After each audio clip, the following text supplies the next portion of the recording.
നമസ്കാരം, ഫുക്രിയിലേക്ക് സ്വാഗതം. ഫൈനലിൽ ലിയണൽ മെസ്സി എന്തായാലും ഗോളടിക്കും. മെസ്സി എപ്പോഴും ഗോളടിക്കുന്ന ആളാണ്. ലിയോ എപ്പോഴും ഗോളടിക്കുന്ന ആളാണ്. എല്ലാ മത്സരങ്ങളിലും പരമാവധി മത്സരങ്ങളും ഗോളടിക്കുന്ന ആളാണ്. അതുകൊണ്ട് മെസ്സി ഫൈനലിൽ എന്തായാലും ഗോളടിക്കും എന്നാണ് കിലിയൻ എംബാപ്പെ, ഫ്രാൻസിൻ്റെ സൂപ്പർ താരം കിലിയൻ എംബാപ്പെ പറയുന്നത്.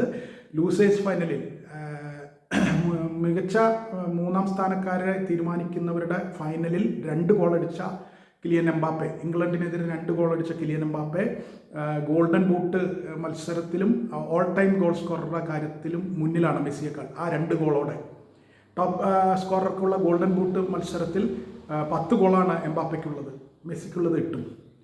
ഒപ്പം തന്നെ ലോകകപ്പിലെ ഏറ്റവും മികച്ച ഗോൾ വേട്ടക്കാരൻ്റെ കണക്കിൽ അദ്ദേഹം ഇപ്പോൾ 22 ഗോളുമായി മുന്നിൽ നിൽക്കുകയാണ്. മെസ്സിക്ക് 21 ഗോളുകളാണുള്ളത്.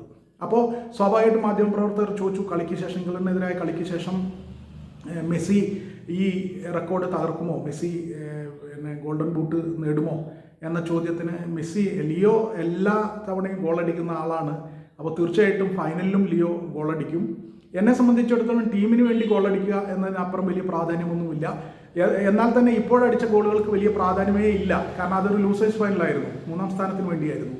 ഞാൻ ഈ ഓൾ ടൈം ഗോൾ സ്കോറർ എന്ന പദവി കിട്ടുന്നതിനേക്കാൾ, അല്ലെങ്കിൽ ആ റെക്കോർഡ് കിട്ടുന്നതിനേക്കാൾ ആഗ്രഹിച്ചിരുന്നത് ലോകകപ്പിൻ്റെ ഫൈനലിൽ കളിക്കാനാണ്. പക്ഷെ അത് നടന്നില്ലല്ലോ. ലോകകപ്പിൻ്റെ ഫൈനലിൽ ഞങ്ങൾ എത്തിയില്ല. അതിൽ നിരാശനാണ് എംബാപ്പെ എന്ന് ആ വാക്കുകളിൽ നിന്ന് വ്യക്തമാണ്.